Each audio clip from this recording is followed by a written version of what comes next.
Shoulder dislocation, जो shoulder dislocation में दोस्तों जो बैंकार्ड लीजन होता है उसकी जो सर्जरी की जाती है बैंकार्ड सर्जरी, आखिर उसमें सबसे अच्छे इम्प्लांट्स और सबसे लेटेस्ट इम्प्लांट्स कौन कौन से हैं आज हम उस पर बात करेंगे और ये क्यों फेल हो जाती है सर्जरी, उसको कैसे बचा जाए इस पर ही बात करेंगे। मेरा नाम डॉक्टर मनु बोरा, मैं एक ऑर्थोपेडिक सर्जन और आर्थ्रोस्कोपिक एक्सपर्ट हूँ। टीम ऑर्थोस्पोर्ट, गुड़गांव, बॉम्बे, बेंगलोर।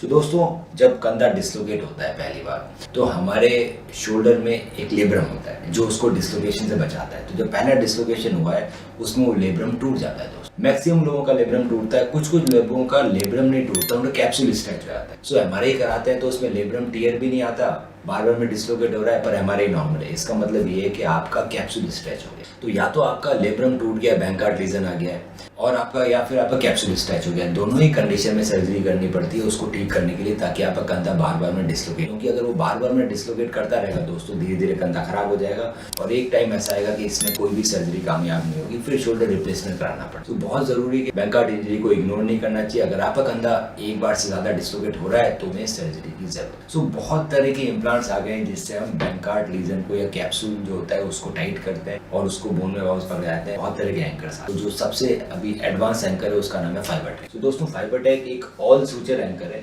जैसा कि आप एनिमेशन में देखेंगे ऑल सूचर एंकर है, इसमें और कोई भी मटेरियल नहीं है और ये नॉटलेस टेक्नोलॉजी। नॉटलेस टेक्नोलॉजी का मतलब ये है कि इसमें अपने आप गांठ लग जाती है। जो नीचर है, जो सूचर है, उसमें ऑटोमेटिक ग्रुप में ही गांठ लग जाती है, तो आपको ऑटोमेटिक गांठ लगती है और ऊपर कोई गांठ नहीं दिखती है। तो ये नॉटलेस तरीके से हम इसमें बैंकार्ड का रिपेयर करते हैं, जिसके अंदर गांठ लगाने की ज़रूरत नहीं पड़ती और ये बहुत ही ज़्यादा अच्छी तरह से टाइट होता है एज़ कम्पेयर टू कि मैं अगर मैनुअली गांठ लगा रहा हूँ। तो इस तरह के कई सारे एडवांस इम्प्लांट्स है। दूसरा आता है पुशलॉक। तो पुशलॉक एंकर है, उसमें हम टेप्स यूज़ करते हैं। तो जैसा आप देख पा रहे हैं टेप है, टेप के थ्रू हम कैप्सूल और बैंकार्ड जो टिश्यू है हमारा लेब्रम टिश्यू है उसको पकड़ते हैं, और पुशलॉक नॉटलेस एंकर होता है जिसके थ्रू हम उसको बोन में इंसर्ट करते हैं। तो ये दो तरह के अच्छे एंकर्स हम लोग यूज़ कर रहे हैं। उसके बाद भी दोस्तों बैंकार्ड जो रिपेयर, उसके फेलियर के चांसेस ऑल ओवर वर्ल्ड लगभग 20%, मतलब 100 में से 20 surgeries all over world fail होती है। तो इसके फेलियर के चांसेस काफ़ी हाई होते हैं। तो आखिर ऐसा क्या किया जाए कि इसमें फेलियर ना आए, इसके लिए अब क्या क्या कर सकते, सर्जन क्या कर सकते। सो सबसे पहली ज़रूरत है देखने की कि आखिर उसमें जो बैंकार्ड लीजन है कहीं बोनी बैंकार्ड तो नहीं है, कहीं उसमें बोन लॉस तो नहीं है।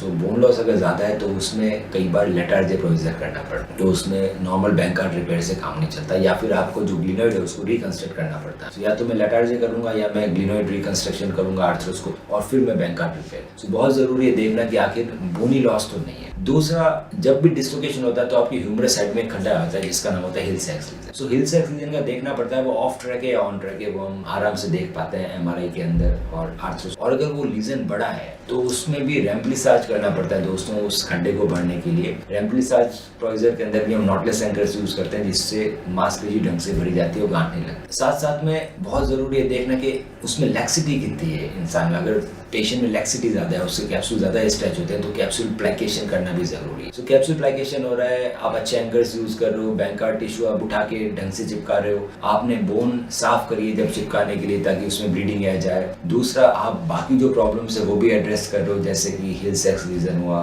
अगर बड़ा हिल सैक्स लीजन है तो उसमें आपको रेम्प्लिसाज करना है, या फिर अगर बोनी लॉस है तो उसमें आपको ग्लिनोइड रिकंस्ट्रक्शन या फिर लेटार्जी प्रोसीजर करना है। कहाँ पे डिसलोकेशन हुआ है, मोस्टली एंटीरियर डिसलोकेशन होता है, पर कुछ लोगों में पोस्टीरियर डिसलोकेशन भी होते हैं। तो पोस्टीरियर बैंकार्ड है, तो पोस्टीरियर बैंकार्ड जब हम रिपेयर करते हैं तो बहुत ज़रूरी है उसके अंदर के जिस स्कोप से हमने अंदर गए हैं उसमें जो कैप्सूल में जो खड्डा हुआ है उसकी भी रिपेयर होना ज़रूरी है, तो कैप्सूल रिपेयर भी होता है। तो ये सब चीज़ें जब ढंग से की जाती है दोस्तों तो इसके फेलियर रेट कम होते हैं और आपको अच्छा। इसके बाद भी अगर आपको कोई भी सवाल है कि आखिर इसका ऑपरेशन कैसे किया जाता है, क्या सबसे एडवांसमेंट है, मेरी इस एमआरआई में देख के क्या क्या ऑपरेशन करने की ज़रूरत है, तो आप हमें अपनी एमआरआई भेज सकते हैं व्हाट्सएप पे और उसको डिटेल में स्टडी करके मैं बताऊँगा सबसे बेस्ट इलाज क्या रहेगा। ऑर्थो स्पोर्ट्स इंजरी के साथ भी, इंजरी के बाद भी